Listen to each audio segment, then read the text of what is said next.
Estamos aqui com o Dr. César Simoni, promotor de justiça, ex-secretário de Segurança Pública do Estado de Tocantins. O Dr. César atuou sempre na área da justiça, no Tribunal do Júri, e agora lança seu nome para governador do Estado de Tocantins. E aí nós gostaríamos de saber, Dr. César, como surgiu essa ideia de enfrentar uma batalha tão dura como essa, que é ser governador de um Estado com tantas dificuldades, né? Boa tarde, Luiz. Boa tarde a todos os ouvintes e que acompanham o Hora da Notícia. É simples, a minha decisão foi na estrada. Eu estava voltando de uma reunião que eu teria em Brasília quando tive a notícia que o governador Marcelo Miranda havia sido cassado pelo TSE. E naquele momento eu ainda era secretário de Estado da Segurança Pública e eu vi o seguinte, eu fui para a secretaria não num projeto pessoal, mas num projeto de Estado. Quando o governador me convidou, eu recusei no primeiro momento, 2 dias ou 3 dias depois ele voltou a me ligar, e nessa outra conversa que eu tive com ele, uma conversa longa, ele me disse que o Estado precisava de mim, não eu do Estado. Que a equipe de transição tinha encontrado uma situação muito grave na segurança pública e ele pedia a minha ajuda nesse sentido. E fizemos um acordo que ficaria 1 ano, se eu conseguisse terminar o ano, porque a situação era muito grave.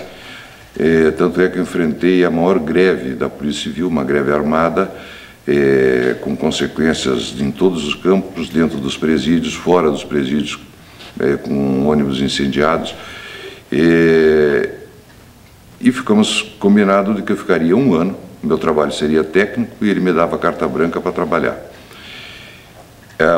Ele me deu essa autonomia, eu nunca recebi uma ligação ou um telefonema ou uma ordem do governador para fazer ou deixar de fazer alguma coisa. Ele confiou no meu trabalho e eu desenvolvi meu trabalho de forma técnica. Bem, o resultado apareceu no final do ano, em dezembro, quando nós já tínhamos contornado a greve, nós já tínhamos contornado as primeiras dificuldades, a situação da segurança pública era muito precária, predial, de estrutura de imóveis, de equipamentos, de armas, de carros. Eu tive que devolver 140 carros em fevereiro de 2015, porque não tinham sido pagos os aluguéis desses veículos na gestão anterior, e eu recebi uma notificação extrajudicial da empresa, verifiquei que o contrato já estava extinto, de fato havia dívida, nós não tínhamos como pagar essa dívida, então eu devolvi. A polícia ficou temporariamente apenas com um número mínimo de veículos que tinha de frota própria e de outra empresa que alugava, mas poucos carros. E nós saímos buscando parcerias no Brasil. Fecho a minha administração na Secretaria de Segurança Pública com 250 carretas de mobílias que nós conseguimos de doação do Banco do Brasil, da Caixa Econômica, que foram parceiros, e também nós conseguimos muitos veículos. Os juízes foram muito atenciosos no nosso pleito e começaram a colocar os carros apreendidos do narcotráfico à disposição da polícia. A Receita Federal contribuiu, a Polícia Federal, o Ministério Público Federal, a Justiça Federal, enfim, tivemos vários parceiros, o Ministério Público do Trabalho de Brasília, a Justiça do Trabalho de Brasília, foram muitos e muitos parceiros. Nós fechamos com uma frota própria, entre os carros que vieram de convênios do Ministério da Justiça e os doados e acautelados, em torno de 280 carros. Ficaram 3 depósitos lotados de móveis, de mobília. Essa mobília não nos custou nada, só o deslocamento das carretas para ir a Brasília buscar e carregar e descarregar aqui. Nós conseguimos com isso alterar todas as deficiências, modificar, dar uma reestruturada na polícia. Nós criamos 5 complexos nas grandes cidades de 1000 metros, todos mobiliados. Só foi possível isso porque nós tínhamos a mobília, ganhamos aproximadamente 3.000 computadores. Então, nós não tínhamos dinheiro, recurso do Estado para investimento. E buscamos parceiros, e as parcerias apareceram sem custo nenhum. Não tinha contrapartida. A contrapartida era ajudar a segurança pública, ajudar o Estado. Nós também conseguimos trazer para a Polícia Civil o Laboratório de Lavagem de Dinheiro, que foi uma ferramenta importante no combate ao crime organizado. e também um rastreador de 900 canais. Recuperamos o helicóptero que estava abandonado no estádio Goiás, quebrado, sem manutenção, sem seguro, e colocamos o helicóptero a funcionar em prol das operações policiais e de resgate. Eu nunca entrei no helicóptero, e pelo que eu me lembro, o governador também não. Nós mostramos que é possível, se você tiver vontade, você tiver comprometimento com a coisa pública, que mesmo diante da adversidade é possível fazer. E nós fizemos. Todo ano, no dia 15, nos 3 anos em que eu fiquei, no dia 15 de dezembro eu entregava o cargo ao governador e pedia para que ele me indicasse quem era o secretário que eu deveria passar a pasta. E eu, quando voltava, não tinha ninguém para entregar, ligava para ele e dizia, olha, não tenho quem botar, você tem que me dar essa ajuda, tem que continuar. O meu trabalho na secretaria foi extremamente técnico, desenvolvemos em prol da sociedade e o mesmo motivo que me levou a assumir o cargo de secretário de Estado da Segurança Pública foi que me levou a candidatar a governador. Sair da zona de conforto. Eu sou aposentado pelo Ministério Público, tenho uma renda que me proporciona viver não com folga, mas nos limites que meus proventos me autorizam, mas que não dependo do serviço público agora para sobreviver. A decisão foi sair da zona de conforto e eu tenho que entregar para o meu filho e para os filhos de todas as pessoas de bem um Brasil melhor que eu recebi. Eu não estou vendo essa possibilidade se nós não mudarmos o Brasil, não mudarmos o Estado de Tocantins. O senhor faz uma parceria, vamos dizer assim, o senhor apoia Jair Bolsonaro a nível federal. O senhor acredita, obviamente, se o apoia, que ele tem essa possibilidade de fazer essa mudança que o senhor acredita que o Brasil precisa? Eu, além de acreditar, não só acreditar, eu não vejo outro caminho. Ou o Jair Bolsonaro assume a presidência da República, ou nós vamos inexoravelmente para o sistema bolivariano. O trato que está se dando para a coisa pública e o interessante é que Moro condena o Ministério Público Federal fazendo um trabalho fundamental e a Polícia Federal, os órgãos de controle, trabalhando, prendendo, condenando e não para.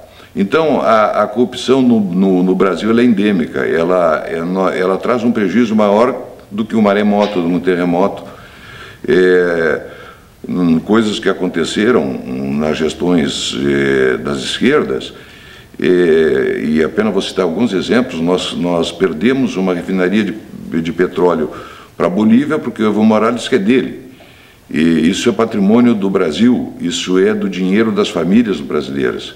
Nós investimos num porto em Cuba, que nunca vamos receber o retorno desse dinheiro, esse dinheiro das famílias do Brasil. Ninguém estava autorizado a fazer isso com dinheiro que não é deles. Nós vimos a JBS pegando 11 bilhões de reais, ou aproximadamente isso, levando para investir nos Estados Unidos, para criar emprego e renda para os americanos, e o brasileiro precisando de emprego e renda. Nós vimos o que aconteceu com a Petrobras, nós vimos o que está acontecendo com todas as grandes corporações da área de terraplanagem, de obras, todas comprometidas com políticos. O sistema está comprometido, o sistema está violado.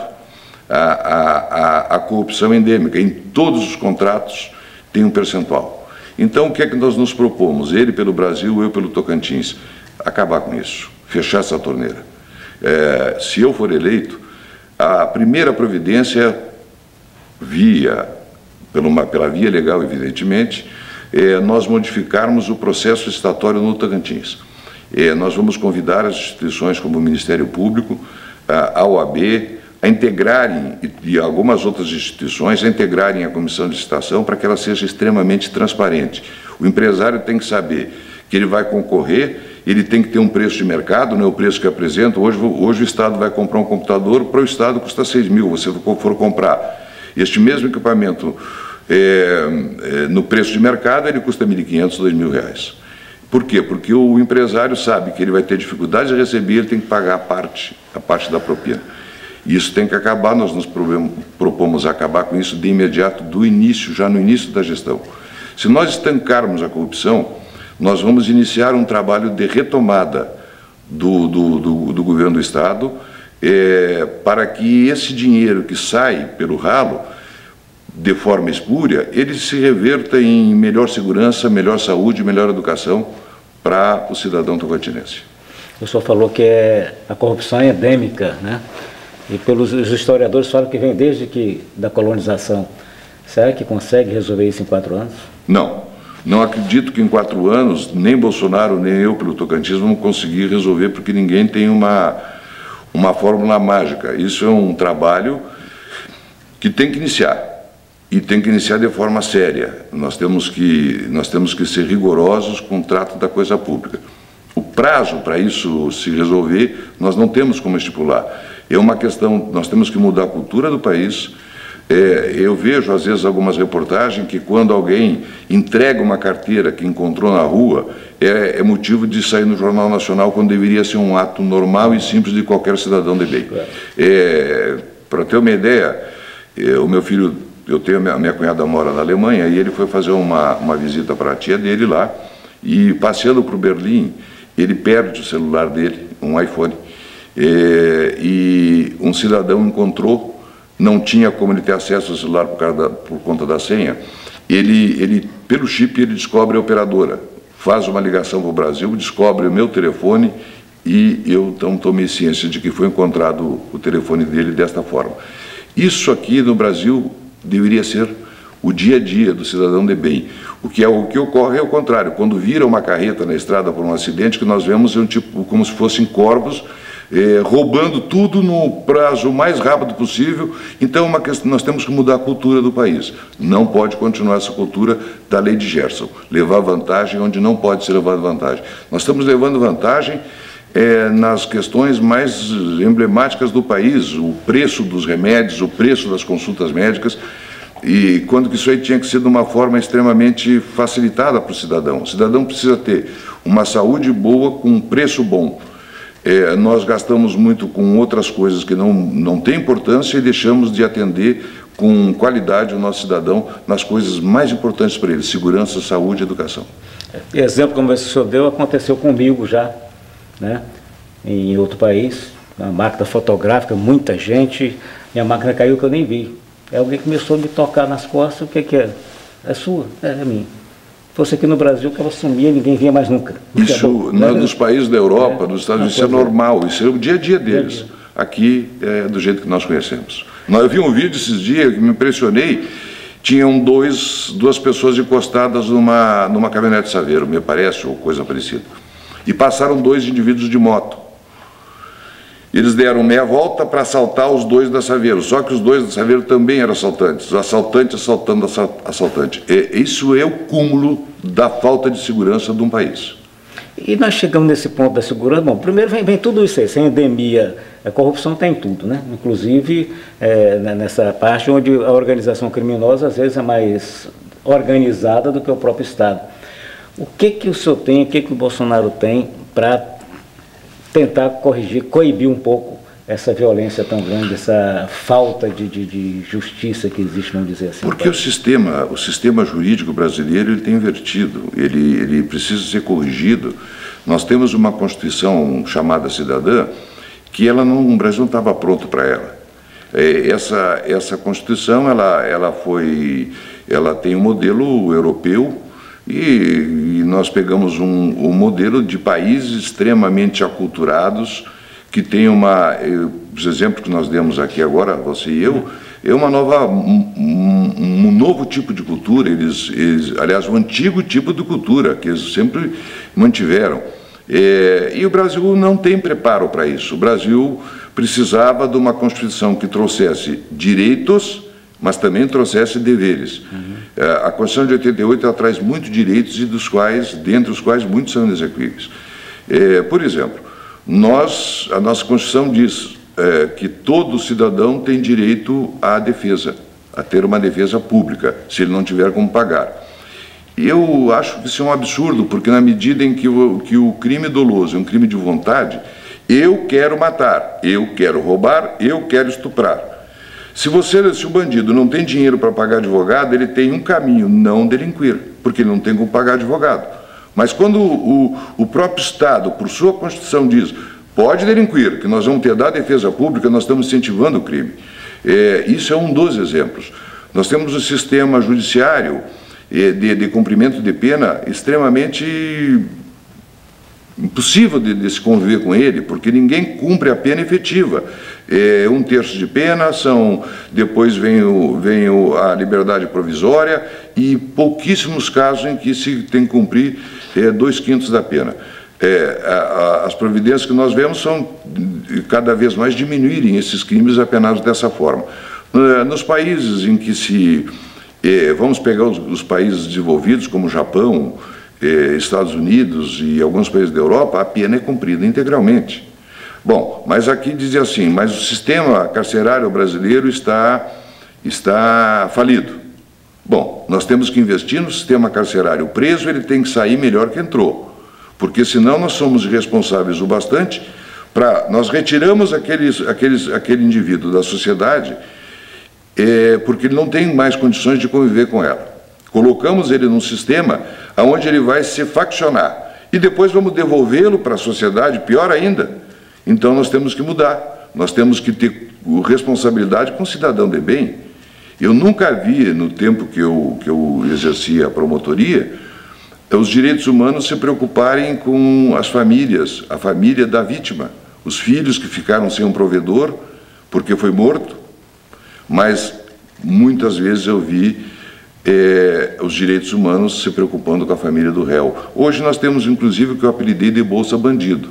Esses dias, no Rio de Janeiro, o indivíduo, ele tinha acabado de sacar 14 mil da Caixa Econômica Federal, estava com tornozeleira eletrônica, cometendo crime, e esses 14 mil eram da Bolsa que o Estado dá para a família dele porque ele estava preso. E quem é que vai cuidar dos familiares da vítima? Eu nunca vi ninguém se preocupando com isso. O sistema está invertido e, evidentemente, que em matéria penal e processual penal, só a União Federal legisla. Bom, tenho certeza que Jair Bolsonaro tem completo conhecimento dessa situação e temos muita esperança de que ele possa, na presidência da República e com o apoio do Congresso Nacional, ele mudar isso. Porque aí precisa realmente mudar as leis. As leis, O senhor é a favor da pena de morte? Eu sou absolutamente contra a pena de morte do cidadão de bem. Eu fico impressionado quando um bandidinho vagabundo qualquer, com um simples 32, não precisa nem ser 38, ele aborda um pai de família ou um filho de alguém para roubar um celular, mata, e naquele momento ele é o delegado, ele é o promotor, ele é o juiz e ele é o executor. Esta vítima não teve direito a nenhuma defesa. Ele foi julgado, condenado e executado pelo bandido friamente. Qualquer bandido que mate alguém, o roube ou estupre, ele tem todo o direito do devido processo legal, defensoria pública e depois todos os recursos que o cidadão de bem, quando cai na mão deles, não tem. Então tem que mudar tudo isso, mas como o senhor mesmo está falando, tem que mudar as leis. O que pode ser feito de imediato para que diminua a criminalidade no país? Eu fico impressionado porque o Brasil importa muitas coisas dos Estados Unidos e da Europa que são desnecessárias no país. Mas eu não vejo, por exemplo, a maior democracia do mundo, a democracia americana, tida como a maior do mundo, eles têm pena de morte, prisão perpétua e trabalhos forçados. Mas o Brasil é uma democracia tão pura, e nós estamos vendo que tipo de democracia nós temos, a pureza da nossa democracia, que nós não aplicamos isso no Brasil. A pena máxima no Brasil é de 30 anos, e eu nunca vi um réu condenado a 30 anos, porque ele é primário, ainda que ele tenha cometido o crime, se ele não tem trânsito julgado da sentença, ele continua sendo primário, e tem todos os casos especiais de diminuição de pena, e quando ele comete um crime extremamente hediondo, se ele pegar 22 anos, isso é um caso fora de série. Precisa que a vida tem que ser valorizada. Quando um indivíduo desse, por um motivo banal, ou seja, qual for o motivo, ninguém tem direito de tirar a vida de ninguém, a não ser que tenha um direito legal. Ele está interrompendo a vida de um cidadão, ele está tirando a oportunidade de deixar descendentes, terminando um projeto de vida que ficou inacabado e, pior, matando a família junto. Então, a pena tem que ser severa. Você tirar a vida de alguém tem que ser apenado com muita severidade. Os americanos, eles me perguntaram uma vez, olha, o senhor é promotor de justiça, o senhor é a favor o senhor é contra o Estatuto de Desarmamento? É mais evidente, porque o cidadão brasileiro está desarmado, à mercê do crime. A segurança pública, seja a Polícia Militar, Polícia Civil, Polícia Federal, não tem condições de dar segurança na porta de ninguém. Isso é impossível, não tem efetivo que dê conta disso. Então, o que acontece? Nos Estados Unidos é diferente. Para você ter um porte de arma e um registro, eu tenho um amigo lá em comum que tem 7 armas, 2 rifles, uma submetralhadora, 3 pistolas. Eu perguntei para ele quanto é que você paga por isso. Eu pago $70. E a validade de quanto tempo? 7 anos.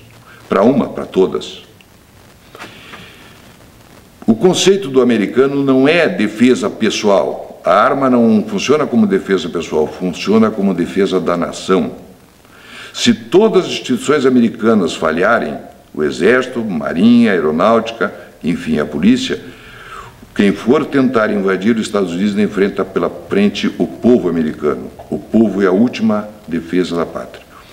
Todos os países que se posicionam de forma diferente, nós temos exemplo, a Rússia de Stalin, a Alemanha de Hitler, a Itália de Mussolini, a Venezuela de Maduro e de Chávez, Cuba não foge esse caminho. Em todos esses países de ditadores, o povo está desarmado. Por quê? Porque é uma ideia de se manter no poder, de se perpetuar no poder. E qual é a melhor forma de se perpetuar no poder? Desarmar a população. Esse é o caminho. Então, é evidente que eu sou a favor de que a pena seja severa para quem cometa crime, porque o nosso foco, o nosso objetivo é o cidadão de bem, quem está no processo produtivo da nação. Ok. Obviamente o senhor colocou aí como prioridade número 1 o combate à corrupção, né? E esse combate também à criminalidade. Eu gostaria de estar encerrando já o nosso tempo aqui, que o senhor mandasse uma mensagem e detalhasse, se puder, mais alguns projetos que o senhor tem a intenção de implantar como candidato a governador. Muito bem. Eu, na verdade, não sou candidato, eu sou pré-candidato a governador. E dentro dessa limitação do pré-candidato, eu tenho os limites da lei eleitoral. É evidente que nós estamos trabalhando no nosso projeto de governo para ser apresentado. Nós temos, o enfoque não é só segurança pública, o enfoque não é só saúde, não é só educação, mas nós temos que reinventar o Tocantins para que o Tocantins possa conferir ao cidadão emprego, e para isso ele precisa de recursos. Eu um dia perguntei para um amigo meu que trabalha na área de mineralogia por que o Pará é tão rico em jazidas de minérios e explorada por várias empresas e o Tocantins não tem. E ele me disse porque as grandes empresas de mineração fizeram no Tocantins reserva de mercado. E eles renovam essa reserva a cada 2 anos, e isso evita a concorrência, e aqui funciona como se fosse um quintal deles. É evidente que isso tem que mudar. Nós temos outros meios, então, de produzir riqueza para o Tocantins, criar emprego e criar renda. Nós temos que desatrelar o trabalhador da folha de pagamento do Estado. Mas, para isso, precisa que a gente traga oportunidades. Existem formas de trazer essa oportunidade. Eu vejo muito dizerem, olha, mas nós temos que demitir, nós temos que diminuir a folha de pagamento, a folha está inchada. Eu não parto dessa premissa, eu não acho que é por aí. Eu acho que nós precisamos dar um serviço de qualidade, redistribuir o funcionalismo público para ser eficiente, cobrar eficiência. mas não é desempregando as pessoas que estão no serviço público, e muito menos os que estão com contrato temporário, que ganham mais ou menos um salário mínimo, que nós vamos resolver esse descontrole financeiro do Estado. Tem muitas outras formas que não é desempregando gente. Ok. Muito obrigado. Eu agradeço o senhor e agradeço a vocês que estiveram conosco até agora. Até a próxima, hein?